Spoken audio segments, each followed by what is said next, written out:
And blessed to be a part of your day. Let's get right out to our newsmaker line.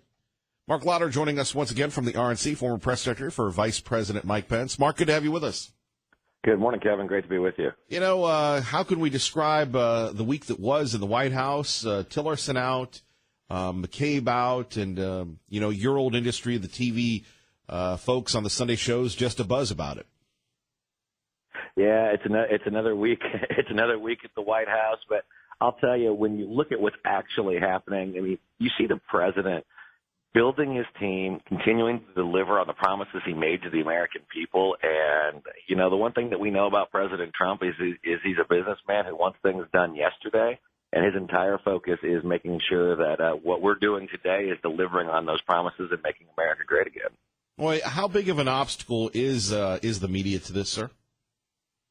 I'm not sure. They are a part of that process, and it just requires us to keep fighting to make sure the truth gets out there.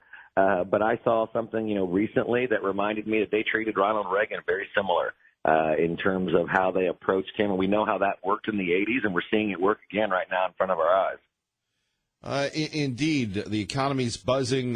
People are feeling optimistic, and yet we don't get those stories. When you worked in the White House and the messaging and all that, how did you get past it? Is it just the president's Twitter account, which again he's really innovative when it comes to going past the message, like President Reagan was so many years ago?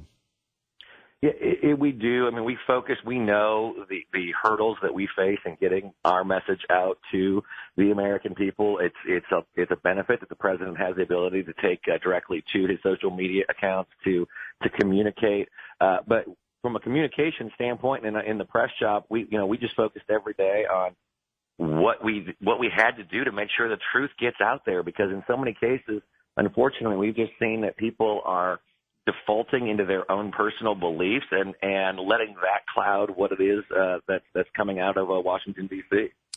Mark, let's talk a little bit about the new director for the CIA. A lot of people, including John McCain, have some issues. How will that nomination process go?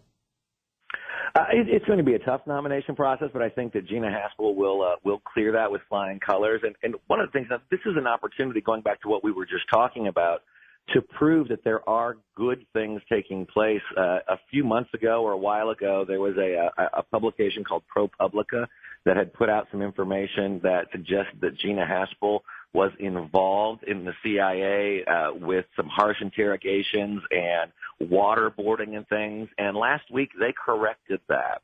They corrected it to say that their original report was wrong. I give them a lot of credit for it. Now we need to make sure that, including Republicans, but the American people know that in Gina Haspel, we've got a dedicated career public servant, put her life on the line, including undercover, in service to our country. And she's even being praised by former national security professionals from the Obama years, like Leon Panetta, James Clapper, Michael Hayden, have all said what a great leader she will be for the CIA. So I'm hopeful that the Senate will quickly act and confirm her. Well, that would be outstanding if that would happen. We take a look at Rex Tillerson leaving. As someone who has worked within the administration, your thoughts on that? I've got a lot of respect for Rex, for the secretary. Know him fairly well, and his service to our country.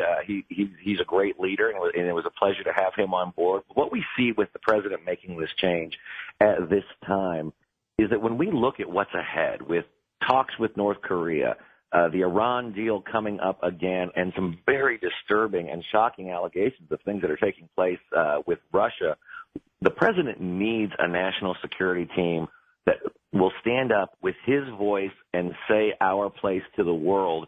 He's got that with Secretary Pompeo once confirmed, and he'll have that with Director Haspel if she's confirmed as the CIA director. But I hope that Chuck Schumer and his allies in the Senate will stop playing political games like they have with all of the other nominees of this president, and make sure that they act quickly to approve these nominations, because as we head into these trying times, we need to make sure that our country has its national security team, its diplomatic team in place as we head into these talks and these difficult decisions. Mark Lauder joining us from the RNC, former press secretary, Vice President Mike Pence. How special is Mike Pence? He is a wonderful man. His entire family. It was such an honor, and it continues to be an honor to serve them. I had the privilege of knowing him back when he was a radio talk show host. Back in the mid '90s, he used to refer to himself as Rush Limbaugh on decaf. Before he got elected to Congress, and then had the opportunity to work with him when he was governor of Indiana, and then obviously now as vice president. He's just a man who believes in the greatness of America, much like our president. He's very honest. He's very committed to his family, and he welcomes those of his staff, myself included, like, into that family. And he's exactly what you see on television, just a very good man who has this unbound faith in the future of our country and where we're going. Right, and he disclosed the last time that he actually worked for you at a time. Yeah, there was a time there, although I think he remembers it a little bit differently, and I usually just nod and say, yes, Mr. Vice President. Mark, as someone who has risen to the highest levels, can you give us an insight going back to your days as a broadcast journalist, what it was like the first day that you walked in with the vice president to his office, and then having meetings with the president and the vice president, developing that national message? You were always on the other side of the line of scrimmage, but many people dream of going to the White House or the old executive office building. You've been there, you've worked there. It is humbling beyond words. I remember it was on Inauguration Day on January 20th of 2017, and the president, the vice president, myself, a few other family, and then high staffers walked into the Oval Office for the first time with President Trump as president. And to be there in that moment when he first entered the room as president of the United States, to see that, you're witnessing history. And then to also pause and remember that it was in that very room, that behind that historic Resolute desk, that so many great American leaders of both parties have made such difficult decisions, have taken our nation to war, have calmed our fears during times of crisis, and made decisions that have really stood out and showed how great America is in the history of the world. To be in that air, to be in that those rarefied surroundings is just something I'll never be able to forget. Amazing when you think of the power and the responsibility, and they were all humans. Of course, we read them as historical figures. Finally, Mark, what are we going to look forward to this week from the administration? Obviously, we're worried about that CR running out again, the North Korean summit that could happen. It's never a dull moment, sir. No, there's never a dull moment in the White House. Well, obviously, we saw yesterday the president lay out some very strong thoughts and a plan forward dealing with the nation's opioid crisis. It's something I know that from my time serving in state and local government in Indiana, and I know you as well have, this is hitting all of our communities, and it's something that we need to have a broad approach to helping to deal with. We saw the president do that yesterday. This week, he's going to continue to work to bring out broader border security as they're dealing with the continuing resolution to fund the government and keep the doors open. And then they are looking forward to that next round of talks with North Korea, the next round of potentially adjusting the tax cuts to make sure that more people are getting more money in their pockets and businesses have that money to invest. And I know the president is looking forward to continuing that. And then I'll actually be joining the vice president later this week when he goes up to New Hampshire and talks about tax cuts later this week. Well, if you get a chance to get some maple syrup at Parker's in Bedford, you'll really like that. And, as y'all in Indiana love the basketball, Mark, you know this better than anybody else. Those folks in New Hampshire, they love the politics. Yes, they do. It's great to be up there. I haven't been up there in a few months, and so I'm looking forward to going back with the vice president. But the one thing that we just have to remember is that every single day, this is a president who's focused on delivering what he told the American people he was going to do. He's going to continue focusing on that. We're seeing the results in action, and I think as long as we keep up the good work, we see the American spirit coming back, the economy getting stronger, and our standing on the world stage being restored. I think Americans are seeing that conservative leadership is producing the results that it promised it would produce. All right, Mark, I have to ask you one fanboy final question. When you've been doing the appearances on the Sunday shows, do you just sit there and you think to yourself, you're like in a Talking Heads video, whatever, how did I get here? Absolutely. In fact, I joke because one of my first jobs in television when I was in Indianapolis, Indiana, I used to produce the local version of the Sunday show there on the local ABC affiliate. I wasn't even on the air. I was the producer behind the scenes. And now to flash forward and find myself having the opportunity to sit and on occasion with George Stephanopoulos and do that show or Chris Wallace's show, it's truly you have to ask yourself, what did I do to get so lucky to have this opportunity? Well, and I'm sure your own producer days go back as you kind of look at the inside skinny, where the camera angles are, what the prep is, where the flow of the show, the A block. I'm sure you don't forget those things. No, you can't unlearn it, unfortunately. I still remember all those basics. Mark, we appreciate it. We'd love to have you back and have fun with the Vice President. Thank you very much. Always good to be with you. Mark Lauder joining us. Kevin Miller in the morning here. Might be a little bit too inside, but the A block on television is the first segment, usually the best segment. But here you have a guy that worked in Indiana politics for years, television with Vice President Pence, who, yes, in the early 90s was a talk show host. He was a former congressman, then he became a talk show host, then he got back into it, then he became a governor. And there you have it today. What a small world that we live in. 6:17, a few things going on. Unfortunately, another explosion, another bombing in Austin, Texas. We'll have a report from Tanya J. Powers here at 580 KIDO and 107.5 FM.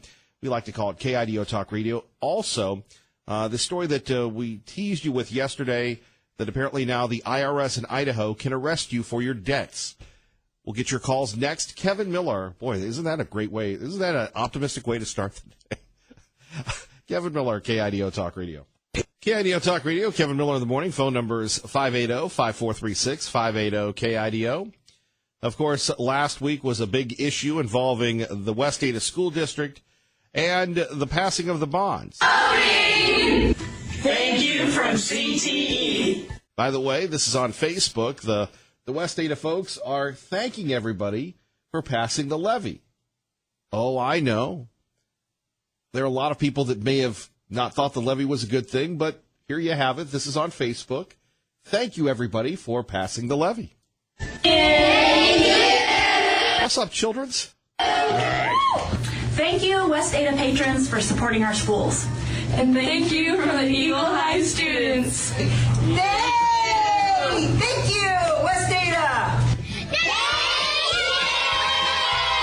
Thank you.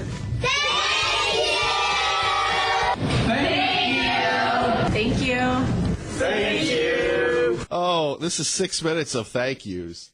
And I'm sure Tea Party Bob is saying, I don't know if I can wait till my 8 o'clock call-in time to respond to this. Thank you. Thank you. That's all for the weather. We now turn it over to Mr. Elias, who is on scene to report about the election. Thank you, Mr. Richardson, but I am still waiting for the news. Oh! The bond of the levy has passed. This is amazing news.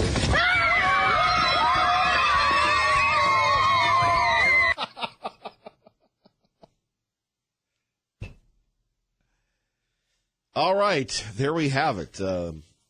People in West Ada are happy. And look, that's why elections matter, right? 580-5436, 580-KIDO. Traffic and weather together. Our time is 6:00. And there we have it. Folks at West Ada, very happy about that. Get your thoughts on the bond that passed. 580-5436, 580-KIDO. And here's the latest, unfortunately, out of Austin, Texas, with our own Tanya J. Powers at KIDO Talk Radio. The package exploded just after midnight inside a FedEx distribution center in Schertz, Texas, a suburb of San Antonio. The medium-sized box was on a conveyor belt when it went off, hurting a woman who was nearby. Her injuries are not life-threatening. We're hoping it's an isolated incident, but it's too early to determine exactly if it is connected to the other explosions. That's Schertz Police Lieutenant Manny Casas. The FBI and ATF are investigating to see whether it's linked to those 4 earlier attacks in Austin this month by a serial bomber.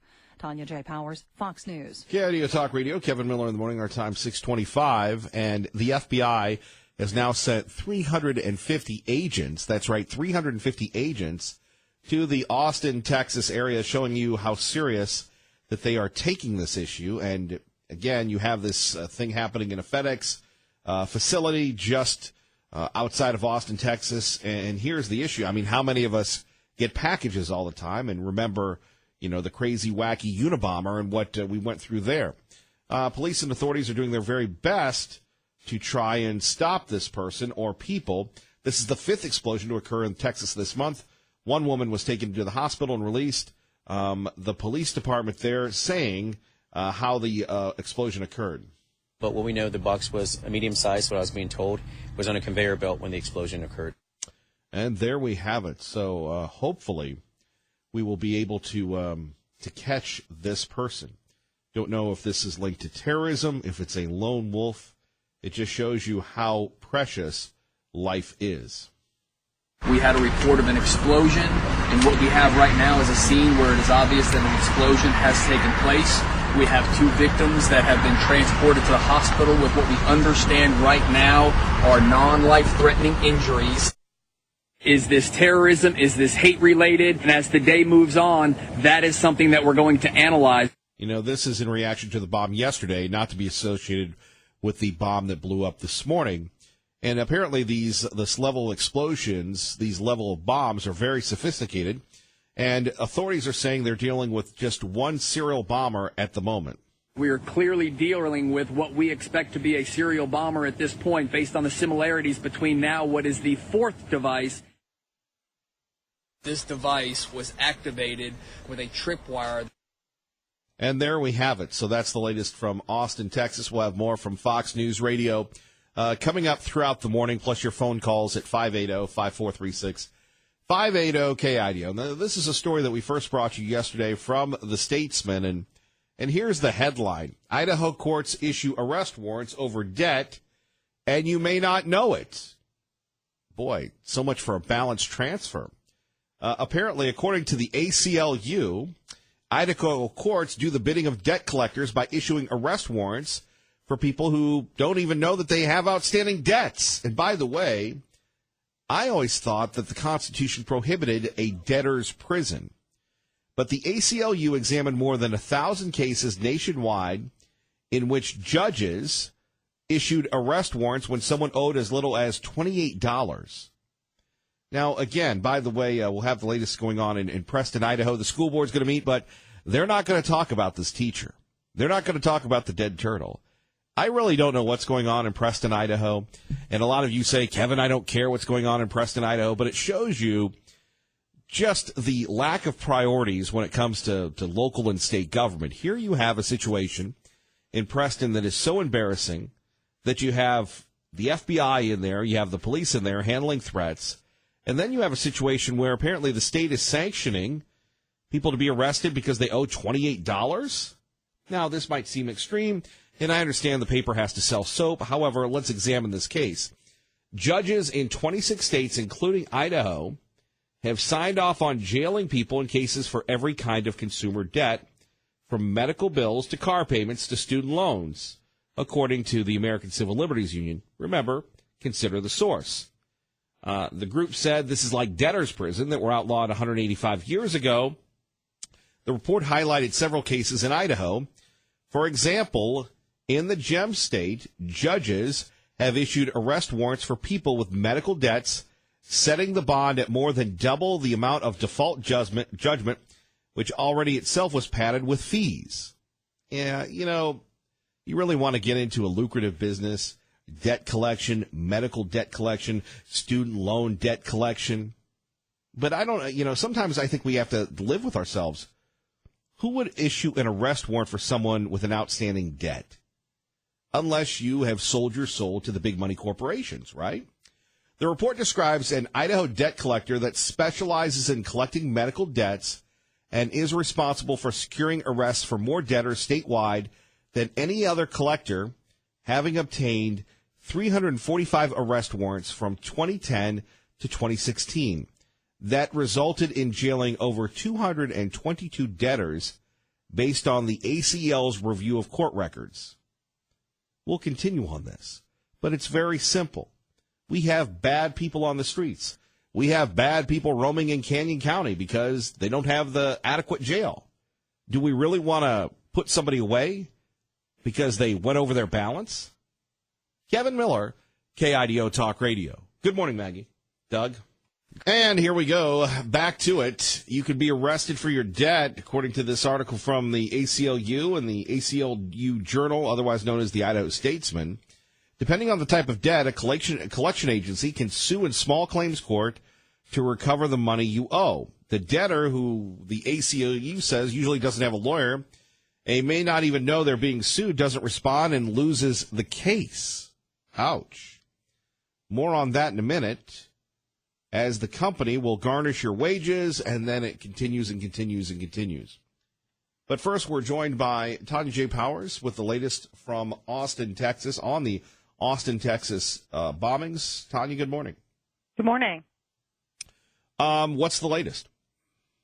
The latest right now is that there has been a new bombing overnight, this one at a FedEx facility just outside San Antonio in Schertz, Texas. This happened on a conveyor belt. It was a medium-sized package, and it was going from one conveyor belt to another one. It exploded. There was shrapnel involved in this one, metal, nails, and that kind of thing. A woman was nearby. Now, she was hurt, but it does not appear that she has serious injuries. She was not taken to the hospital. She was treated at the scene. This is the fifth one since March 2nd when these started there in Austin. We do have reports from our San Antonio affiliate that says that this bomb was addressed to a location in Austin. Of course, you have a considerable amount of federal and state efforts going there. We hear that the FBI is sending additional resources there, and there is a reward. So a lot of effort is going into this, but this is unfortunately like finding a needle in the perennial haystack. Yeah, this is, and it's pretty scary. I mean, it does not fit the progression that we've seen so far. The first three of those, which by the way, 2 people were killed in 2 of those bombings. The first 3 of those were in Austin, where someone had left a package overnight on a doorstep, that kind of thing. It had not gone through a mail or private facility. Those didn't. The fourth one, Sunday night, was near the side of a road. It had a tripwire involved in that one, and that's how it was detonated by a couple of guys on their bicycles who were coming by in that area. This one, something that has now gone through a private carrier, FedEx, and exploded at the facility. Indeed. Where do we go from here on that one? I would imagine that, they're hopefully going to give us more details maybe in a press conference today. They have not announced one at this point, but I would assume that one is coming at some point, maybe today or this evening. Hopefully we'll get some more information. I know they've got a lot of leads. A lot of people have been calling into their tip lines to tell them different things, or here's what I saw. I know yesterday they were asking for the people who had who live in that area where the fourth one went off in that neighborhood there. They had kind of had them on lockdown for a while to kind of canvass the neighborhood to make sure there weren't any more, suspicious, things left around or tripwires or anything like that. And they were asking people at that point, as they have been since the beginning, if anything appears at your doorstep that is unexpected, an unexpected package, anything like that, don't pick it up. Obviously now they're telling people to just, stay vigilant. If you see something in a place that's not supposed to be there, a suitcase, a backpack, or whatever, alert somebody. Don't go, hey, I wonder what's in here, and check it out yourself. Obviously this takes on a whole different level of scary when you're talking about package bombs being sent through a carrier like this. Yeah, and again, what do you do about that? And I know the authorities are putting a lot of effort into it. Apparently there's a $100,000 reward. The Texas Governor Abbott, has issued a reward for $15,000 for any information that leads to the arrest of these folks. So the efforts are going on. Apparently we've heard reports that people have been told to stay in their homes until these packages have been taken care of. I mean, imagine getting an email or something on your phone or a text saying, "Don't leave your house." Yeah, that would be pretty frightening. Especially at that point, you just hope that everybody who's, is supposed to come to your home is, in case, they can't actually be, they can't get home. I mean, let's say your kids are at work or they're wherever, and you've been on lockdown and you're trying to, you can't get out of your house, they can't get in. It's a pretty scary thing. I mean, the fact that this has now been found in a facility like this, I don't even want to think about the fact that these are carried by trucks and planes and things like that. And, it's scary enough, the fact that this is going on to start with, that now that this is kind of broadened out and this one who was found in this facility outside San Antonio, obviously no longer just contained in the Austin area. Right. And finally, I mean, how many of us have become dependent on packages in the mail from, Amazon or what have you? Yeah. I mean, a lot of us do this all the time. I mean, that's how you order a lot of people that order their staples. They're, okay, here's what we need now, and we'll just go ahead and order it and be done with it, and it'll be at our doorstep, and it saves me a trip to wherever I would have to go to get this. More and more of us do that. You're exactly right. And I probably am not the only one who forgets, okay, I ordered something, it'll be here next Tuesday, and then Tuesday arrives and I'm like, oh, hey, that's right, I forgot, I ordered this. I mean, right. I can't be the only one who does that, Right. So, when you see something, you may not remember, oh, that's right, no, that's supposed to come today. And it's just got to be scary for folks there, and especially in Austin, thinking about, okay, is there something going to pop up at my doorstep? Is there going to be a backpack left in a place that, I don't think about it and something's in it? I mean, it's the fear that I can't imagine having to deal with that. Well, and we're showing our age here. It reminds me of the Unabomber. Right. Yeah, it does. And you're not the first person I've heard make mention of that. That it's kind of along that same line. Tanya J. Powers, you're on the case. Thank you, ma'am. Sure. Very disturbing story from the state of Texas. We'll keep you updated with Fox News. Remember, when you hear Fox News on the radio, you're listening to KIDO Talk Radio. Before we get back to the IRS, possibly, or not the IRS, but debtors and big money corporations coming after you for debts, maybe to the IRS. A troubling story that we have on KIDOTalkRadio.com. Pastor Saeed Abedini was arrested over the weekend for violating a no-contact order. And, again, he and his wife Nagmade, who we've had on for many, many years, along with Franklin Graham and others that really championed his cause.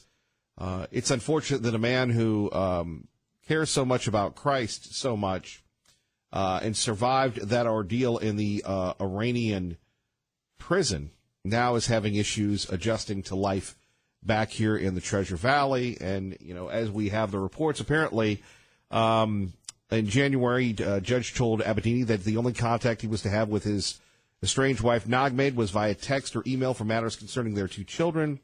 At Abedini's court hearing on Monday, an Ada County prosecutor said Abedini violated the no-contact order by sending derogatory name-calling text messages to Nagmade. The context of the messages weren't clear, nor did the prosecutor say where or from the messages were sent. Abedini told the magistrate he left Boise 9 months ago, moving to Lynchburg, Virginia, where he continues to work as a pastor and a minister. Here's the other thing, though, that if he did that, what did they do, extradite him?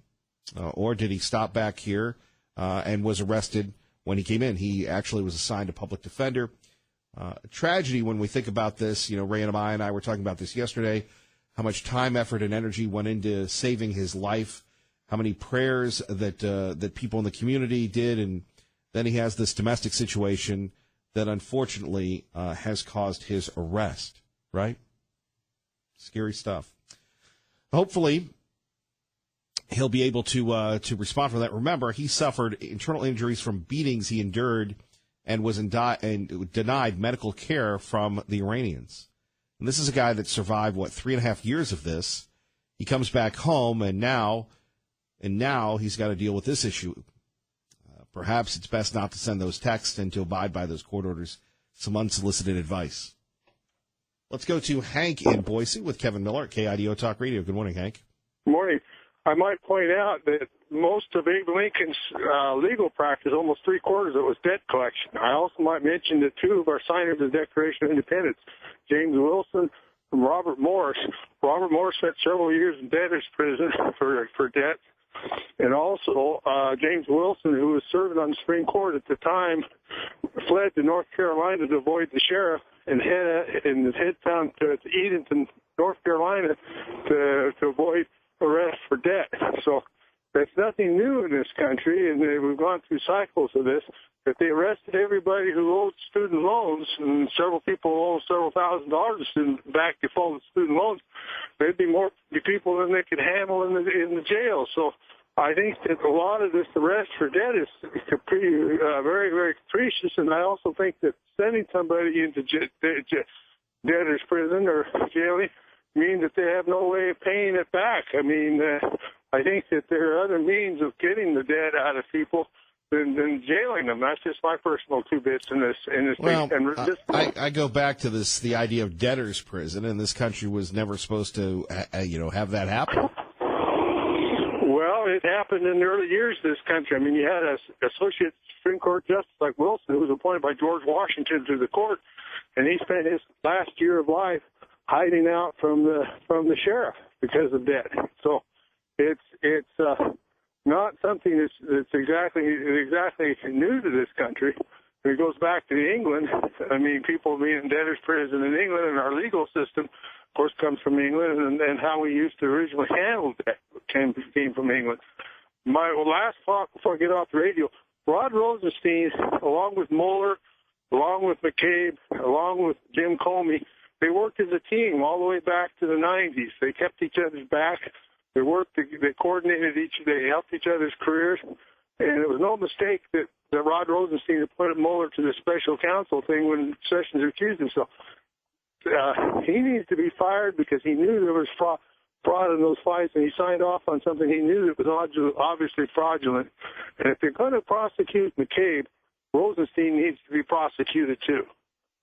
Now you're sounding like Sean Hannity. He says he expects criminal charges against McCabe, and he believes that Trump will not fire Mueller. Well, he needs to get, and the thing is that I think as long as you have Rosenstein in there, you're not going to be able to get rid of Mueller. And Mueller is as dishonest as they come.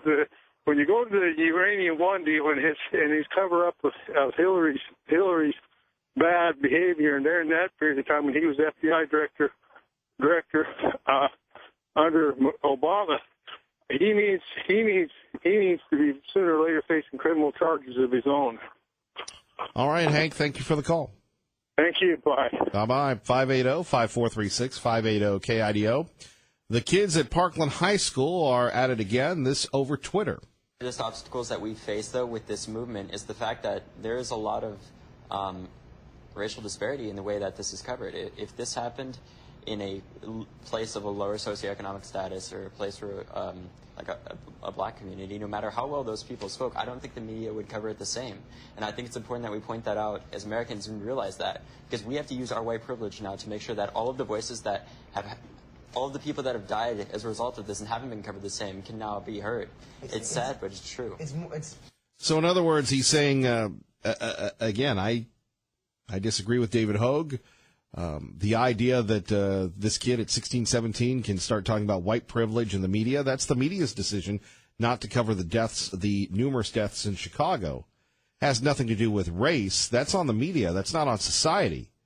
And we talk about, the people in South Carolina that were killed, Charleston at the church. They've received plenty of coverage of that. It's not really about coverage. It's about, do you feel responsible for your own self-protection? And to have a young man, all of 16, say this is quite disturbing. It doesn't bode well for the future of the Republic. Realize that, because we have to use our white privilege now to make sure that all of the voices that have, all of the people that have died as a result of this and haven't been covered the same can now be heard. It's sad, but it's true. It's the spotlight is on us, and it's awful, and it's a horrible thought that we're an affluent community. That's why initially everybody followed this so closely. Because Right, here we have it. The reason why people covered the Parkland High School shooting is because they're white and they're rich. I don't know what they're teaching in that school. With all due respect, the idea of white privilege, the idea of, using I don't believe in white privilege. But here we have people being brainwashed again and again and again. And now do you hear it? It's about them. No, it's not about them. It's about us, right? Let's talk about it next. Kevin Miller, KIDO Talk Radio. All right, it looks like Hank disagreed with us, but this idea of the Statesman report from the ACLU, and I know that we have these spots on the radio, these commercials all the time, where people are saying, well, you don't have to pay your debts, credit card debt of $20,000, we can get it down to 10, we can get it down to 5, but you just have to pay us this fee. Right. If it sounds too good to be true, it is, but what concerns me is this case in Ada County in which a man's debts, medical bills, from 2014 and a gym membership. Oh, the gyms always get you. You sign up here, I'm going to go work out, and before you know it, you're paying for a gym membership you never use. Here's this. His medical bills ballooned from $2,600 to more than $4,000, mostly due to attorney's fees and interest. The man failed to show for a debtor's exam, and the judge issued an arrest warrant in January. I don't understand about this, that you're going to arrest people for not paying their bills.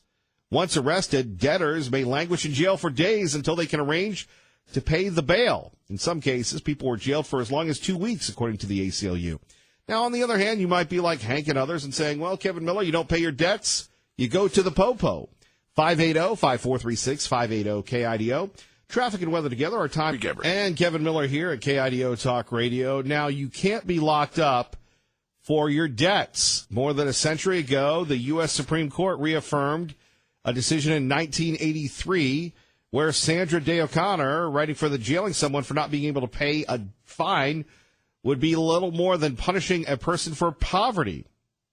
But according to the ACLU, it's still happening. Well, if it's against the law, why is it still happening? Here's one. A woman was arrested in her pajamas, no laughing matter, after she was unable to pay debts for cancer treatment. Another woman had been homeless while court orders were issued for her, never knew she was being sued, and then was arrested years later while caring for her dying daughter. Now, who with any type of ethics, morality, integrity would arrest someone because they owed a little bit of money while they're taking care of their dying mother? Or you have people that are kingpins and all sorts of things that are getting away with things. How about the people that tanked the economy? Not one of those folks went to jail, right? Not one. And yet we're going to go after the little people, right? As I said before, who's looking out for you? You're listening to Kevin Miller on KIDO Talk Radio. Good morning.